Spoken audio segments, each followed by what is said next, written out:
Everyone. So the Obafemi Awolowo University student, 200 level student, Adeife, who accused David, wrongly accused David of rape, she has now apologized. In fact, in this video, she has now apologized for the second time. Now, this is she viciously accused this innocent guy of rape because David did not agree with her on one Mirabel we are calling Ikorodu John, but the girl came up also.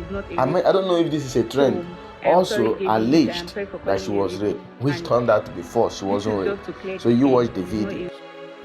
Everyone, I'm making this post to apologize to David as regards the post I made yesterday, calling him a rapist, accusing him of being a rapist because of his post. It was in the heat of the moment. I let my emotions take over me and I accused him. So this is me apologizing publicly to him and clearing the air that he is not a rapist. He is never a rapist. I've never caught him raping anybody. He is not a rapist. So I am sorry, David. I am sorry for calling you a rapist. And this is just to clear the air. He is not a rapist. David.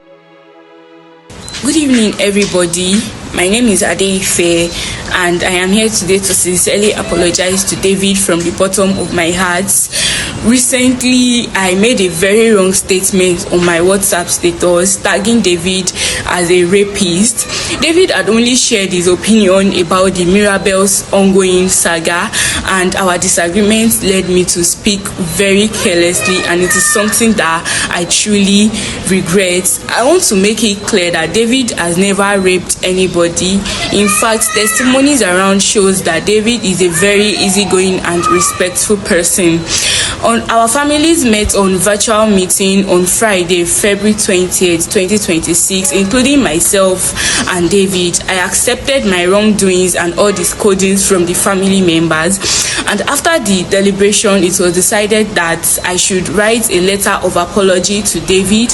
I should make a retraction video on my status and apologize to David. And thirdly, my parents should visit Ile-Ife for the physical apology. On Sunday, 22nd February 2026, my family visited his family in Ile-Ife for the physical apology.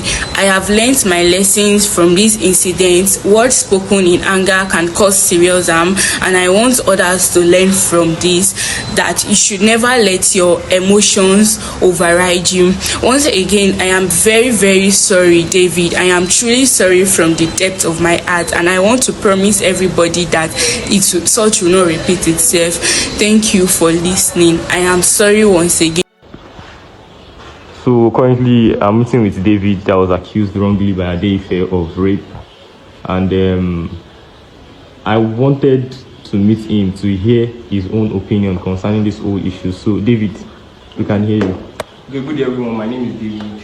I'm the guy that was falsely accused of rape recently, which happened on the 17th of February 2026.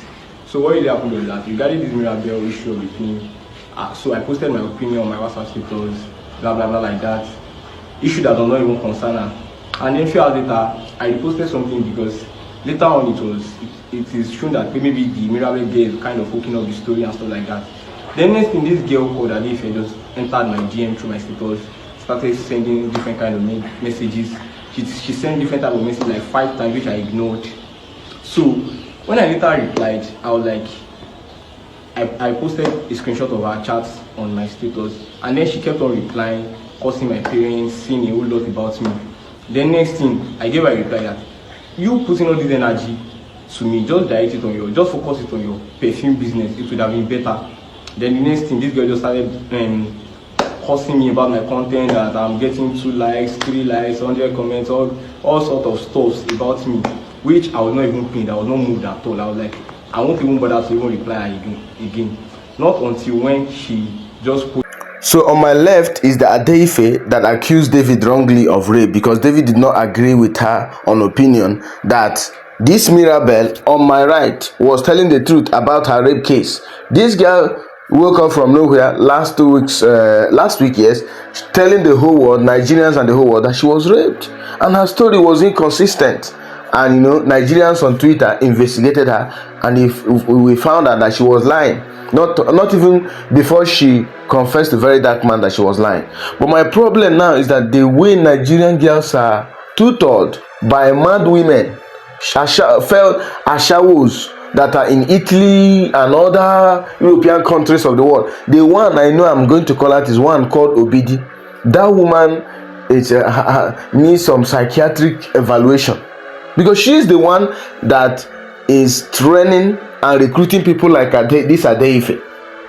Imagine somebody did not agree with you on an opinion, because this girl came out to tell us that she was raped, blah blah blah, this happened, that happened, they used razor, cut it there, cut there, and her story was inconsistent, and we found out that it wasn't true. But then somehow so many women, and the problem of our young generation is those who have failed in marriage, failed in character, failed in everywhere. They believe they can transfer their pain.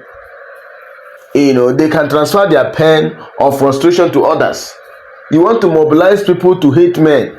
That's what they are doing. So how on earth will you just, that rape is a very sensitive thing.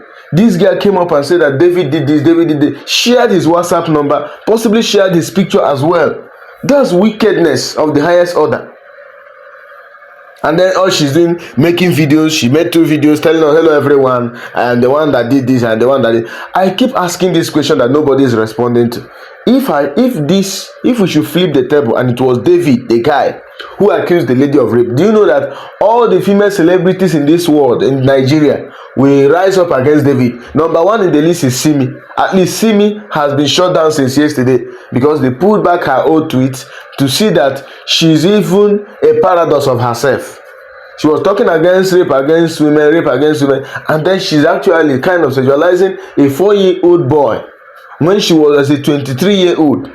And we expected her to apologize. She's being defensive. So look at this Adeife, just 200 level. And we look at her, some people say that not even that her family has money, she didn't even come from a wealthy family. And then I learned that this boy David has, she hired some lawyers who has now, sued her to pay 15 million naira for damages, for defamation. Yes, men's life matters too. Men's life matter not only when it has to do with women. Mirabel is here to finish her story. This Obidi of a woman that is mad on TikTok already started doing GoFundMe. And the funny thing, in fact, this was the event that in disgrace and exposed the true identity of that Obidi. She sent Mirabel a message. Mirabel did not reply to her. She's already doing GoFundMe for the girl. How did we lose it to this point? We've lost it. We've seriously lost it. And I'm glad that TikTok banned Nigerians from doing night streaming, because if TikTok has remained for the next 5 years, there won't be any sane Nigerian lady or young man alive. Last year I tried to because I don't use TikTok. I tried to understand how TikTok operates and how it works. I saw that these guys were just there wasting their time. They said they are doing matchmaking. Hello, how are you? Shoot or pass, and then you pay money for our game or whatever. That's just nonsense. These guys are jobless.